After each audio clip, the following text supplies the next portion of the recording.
Update. My 23 female friend, 22 female, just asked me to play the violin in her wedding. I do not and have never played the violin. Also, I think she might literally be going insane. Like, really. Original story. So, my friend from school asked me to be in her wedding over lunch today. I've known this girl about 2 years, and because we have the same major, we are school friends. We partner up in classes, do projects together, etc., but I don't really know or hang out with her outside this setting. Anyways, she asked me to be in her wedding, and I assumed as a bridesmaid. But I was wrong. She said she had had a dream of her perfect wedding, and it was so beautiful she woke up crying. Wrote it all down and cried for hours because it was just so beautiful and perfect. She even made some sketches and said this was a vision from God for a wedding, and she couldn't even explain the warmth and ecstatic love to me because she didn't have the words, but that she would do anything to capture it perfectly. She then likened herself to an artist with divine inspiration and went on for about 20 minutes about the details of her inspiration and how beautiful and uniting this wedding would be. That it would change lives and be so much more than a ceremony, and that the execution was so perfect it would be more of a visual statement, an artistic dedication to love that everyone would be a living part of. In this beautiful perfect wedding, I am to the front left on the aisle, playing violin as her guests arrive, in a long white gown, feathered and beaded and soft, very romantic. I'll know it when I see it. I laughed and told her I've never played the violin before, and as such may have a hard time performing for her guests. She told me that I had a year to learn, and that this was extremely important to her. I looked at what I could of her beautiful wedding notes. They seem really insane. Lots of stuff feverishly circled or written over and over like, "Inspect what you expect," over and over, and all in white, literally scribbled over other words. All in the margins, copied into big paragraphs.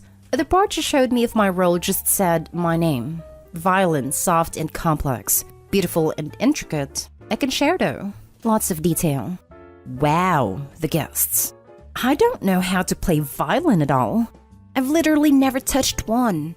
She sounded like she was on something talking about it. She was feverish and flitting from topic to topic, and talking about how maybe I could compose something. But she wanted it to sound so intricate that no one would believe it was just one person playing it. It seems beyond normal bride stuff, and when I told her even if I did have a year to learn to play, it would be basic at best. She slammed her hand on the table and said, "Stop." Then went right back to her cheery, excited talk about her divine wedding. I very gently tried to refuse, and told her that this wedding sounded really important, and that I would be happy to try to find a professional to play for her, and she just said, no, it has to be you. I'm sure of it. And went right back to talking, as if I had suggested I wearing a hat to the beach. Just really casually dismissed. Then she dropped a bomb. Besides, I already bought your violin, and it was almost $2,000. What? I don't know how to play. I told her she was being insane, but she just kept making no noises, or putting up her hands or saying enough. Eventually, she just said the violin would be here in a few weeks, and that I needed to find someone that gives lessons and learn, and that she believed in me. She told me that worst case scenario, I get to learn a skill most people would love to learn, and that if I do well, I can have the violin as payment. But I don't want a violin. I don't play. Then she left, and here I am, dumbfounded. I can't exactly cut ties and run. It is summer now, but we have a class together currently, and 3 classes together in the fall. I can only see her getting crazier about this. She's scaring me, and while she's always had a flair for the dramatics, she's never been this crazy before. I'm not really sure if this is just mega bridezilla and she will get over it, or if I should just pretend I don't know her, or if I should call a loony bin to come pick her up. Or just take up the violin and hope whatever god of weddings visited her grants me magical powers. Now for the top advice before reading the update. Hey, this sounds a lot like a manic episode. A classic symptom is to take an interest like that to an extreme, and coupled with the euphoria, fast talking, magical thinking, and compulsive nature of her speech, it really reminds me of the mania I've encountered in my life. I'll say it's impossible to diagnose this stuff over the internet, but read up on the symptoms and see what you think. The tough part is that, if it's true, it's hard to do anything about until it's extreme enough to warrant commitment. possible harm to self or others, though it depends on where you live. Whatever you do, try not to tell her she's crazy or needs medication, as this will alienate her whether it's true or not. Anyway, I don't want to go too far down this road if I'm wrong, but feel free to ask more questions if not. Good luck. Came here to say this, but you worded it perfectly. Sounds like a manic episode. Opie, get in touch with her fiancé and tell him about this. Ask him if she's okay or if he's noticed anything strange. I think you should mention something to her fiancé and her family. This sounds like it is potentially very serious, not a temper tantrum or demands. Something is very wrong. I'm Facebook friends with her fiancé. What do I even say? I'm sure she's told him about this dream of hers. Yeah, but does he know that she spent $2,000 on a violin to give to a friend who has never played a violin and has no desire to learn? At the very least, you could contact her fiancé and ask for help in refusing. Say that you have tried to refuse this request, but she's really steamrolling you. Tell him that you are not going to be playing the violin at the ceremony, and you need his help getting that information through to the bride. I mean, that way you're getting the fiancé involved with a crazy that's affecting you. From there, hopefully you can notice the more crazy things that are happening, or rein this girl in a bit. What? Have been playing the violin for 15 years, and would still be nervous to perform a solo in front of a wedding. And it wouldn't sound as good as this lady's describing. It takes a lot of work to even sound good on a violin. Have you heard grade schoolers play? I would have to start practicing a solo now, and I know how to play. And now for the update. So, I sent a modified original post to her fiancé, and added after, I'm really worried because this seems pretty mentally unstable, way beyond normal bride stuff. Then I got his reply on Facebook from her, not her fiancé, at about 2 p.m. today. I didn't see it because she deleted me from her friends, and it went to a different mailbox. Thanks so much for trying to tell my husband I'm crazy. Thank God he understands what it is like to love someone, and what planning a wedding is all about. Excuse me that I have a dream I'm passionate about. Trust me, if you ever get a ring with that attitude, you will understand too, but I doubt it. Nice trying to get between us, but guess what, sweetie? Nothing could tear us apart. Least of all, you. Ha ha ha ha ha. You're clearly jealous, and that makes me feel really bad for you. Then about an hour ago, I got a message from her fiancé. A long message. The too long didn't read is that she went freaking nuts on a florist because he couldn't do her entire wedding in Wisteria. The horror. Almost got arrested for making a scene in a store. Then he found out she has spent her financial aid / student loan money for the second half of summer and the fall in random wedding stuff like my violin, and has been booking venue tours and tastings with ridiculous expensive prices. If anyone's familiar with Texas, she's looking at doing her wedding in a giant castle in that ritzy Lake Travis part of Austin. You know, by the huge multi-million-dollar mansions. So I told her about the need for a budget and being realistic, and she threw an epic freaking fit. At this point, she left and went to her sister's house. I messaged him back saying that she may be bipolar and in a manic state, and to ask her sister to maybe get her to a doctor. But he was more upset and focused on being hurt at what she had said to him about the wedding than her. She threw a right little tantrum and accused us of sleeping together. I told him that, needless to say, I would not be playing violin in their wedding, and that I was sorry for any trouble. But I really did think it was best he seek some mental health help for her. He said, "You made your point. You don't need to rub it in. I can take care of my family." I told him I understood and wished them the best. And I guess that is that. I didn't see her in class today though, and it looks like she won't be coming back for the fall unless she has a plan to get more money. Thank you for the help, everyone.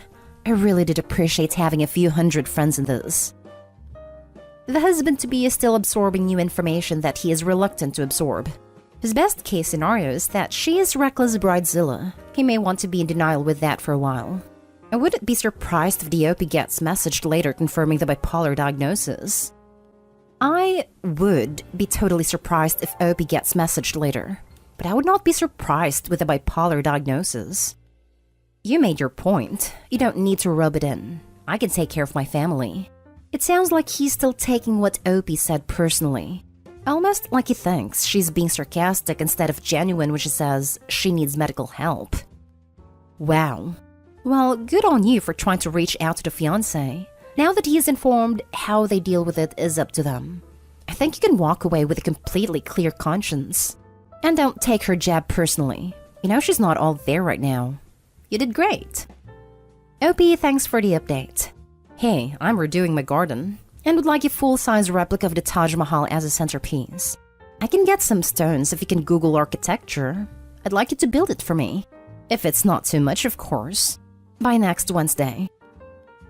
Next story. My 35 male family won't come to my wedding because I haven't forgiven my relative, 36 male, for violating my ex. Looking for how I should handle this situation. Short story background info is a decade ago. I was engaged and my relative got drunk with my then fiancé after meeting for the first time and violated her. We ended up splitting a year after because she didn't feel comfortable around my family anymore, constantly being reminded of the night of the accident. I haven't spoken to that relative since, completely dropped him from my life, which has caused a tear in the family. I'm now happily engaged to a woman I love and have sent invitations, but none of the extended family has accepted because they're mad that I haven't forgiven my relative. They say, well, if you didn't do that, then you never would have met your current fiancé. And blood is thicker than water. To me, the ends don't justify the means, and family shouldn't get an automatic pass when it comes to stuff like this. They also say I should believe him and that it was consensual, instead of my crazy ex. But even if that were the case, it takes two people, and I've lost all respect for him and don't need that in my life. I'd love for them to be at the wedding, but if I have to make amends with this relative, then I'm okay with them not coming. As much as I didn't want there to be sides, it seems like they've chosen them already. I'd like to reach out to them to plead my case, but I'm not sure if that's the right play. Thanks in advance for any advice. Now for the advice. Anyone who faults you for insisting that your wedding be an offender-free zone is telling on themselves. No kidding. They're freaking disgusting. Personally, I just let them make their decision and leave it. Less plates to pay for at the wedding. It's great you moved on, and if there are things to hash out, I'd leave it to do after the wedding. You have enough stress going on. What do you think it would look like to plead your case to your family? What is the best case scenario? What is the worst case scenario? Best case scenario is that my family comes to the wedding and not let my relationship with that one family member affect their relationship with me. Worst case is that they choose to side with him and drop me from their lives. If they're calling your ex crazy because she was upset about being violated, are these people, family or not, whose feelings you should cuddle? Edit. This got bigger than I expected. I appreciate everyone taking the time to comment. I'll let them come to me. I said to like them there, but if they want to take sides, I'm okay dropping them too. It's in their court, and I'm not going to spend my energy justifying my feelings to them. Just wanted to say thanks again to the kind advice and for reinforcing my thoughts on the situation. The wedding is in a few months, and I'm going to enjoy the hell out of the day no matter what. Last story is titled, My 30 female close friend 37 female is relying on my husband 35 male for emotional support, and it's making me uncomfortable. The other day, my husband and I met our mutual friend at the pool with our daughters. We have known this friend and her husband for the better part of a decade and have all become quite close. About a year ago, she moved out of her home she shared with her husband to escape the marriage, which had turned abusive. I offered a lot of support to her in this time, offering our home to her and her children and helping to put her in touch with many different resources. I also offered my shoulder at any time she needed it and have encouraged her every step of the way. My husband and I have spent a lot of sleepless nights trying to ensure the health and well-being of everyone involved. It is a relief that she has initiated the divorce process and can begin to move on with the life she deserves, and we continue to support her. Recently, she offered to help us with a small errand while we were out of town. My husband met with her to exchange info prior to us leaving town, and it took him about an hour longer than he had planned. He called on his way home to let me know that he was running late as upon his arrival. She began to talk with him about her struggles with the divorce and was sobbing. I didn't think of it at the time, other than to feel badly for her and to make sure I checked in with her. When she arrived at the pool with her girls, we were applying sunscreen to all the kids. I asked if she wanted help applying hers as she's quite fair-skinned and did not have anyone to assist her. She said she did not need help. We all kind of stood awkwardly for a minute, and then I took all the kids with me across the park and into the pool. I noticed after a short time that my husband and friend had not come along. When I looked back to the area they had last been, my husband was applying sunscreen to her. She showed him something on her phone, and they stood and talked for about 5 minutes before joining me. Something about it made me feel extremely uncomfortable, and I kept it to myself for the majority of the day and played with the kids, but they both could tell I wasn't up for chat. Today, she messaged me and asked if I'm okay as I didn't seem like myself. I trust my husband and I also trust my friend. She has never in our friendship done anything to make me feel she isn't trustworthy. She struggles with a significant amount of anxiety and is obviously going through a difficult time, and I have always tried to support her. Likewise, my husband has never done anything to earn this trust. I recognize that my feelings are largely due to some internalized something. But at the end of the day, I was uncomfortable. I know leaning on someone for emotional support can change the dynamics of a relationship. How can I be honest with my friend about my discomfort while not adding to her distress or making her feel as though I do not trust her? Talk to your husband, share your feelings, and set some boundaries. If the situation doesn't stop, friend talks about her struggle, the anxiety, suggests therapy. Husband definitely needs to be clued in to the fact that friend might be projecting onto him and setting herself up to have a transference experience. aka a bad time for y'all if y'all don't nip it now. Husband needs to have big fat boundaries in place, and he needs to be exercising them at all times. Talk to him. Remind him that she's emotionally compromised, and he needs to be responsible for the amount of attachment he allows her to form with him right now while she's vulnerable. Make it about them, not about you, because your reaction to their respective impropriety is correct and appropriate. Yeah, I would never ask a friend's partner to rub sunscreen on me. If you're catching a vibe, it's for a reason. Although your husband should have directed her back to you for help with sunscreen application, I can see how he may have gotten caught off guard with her request.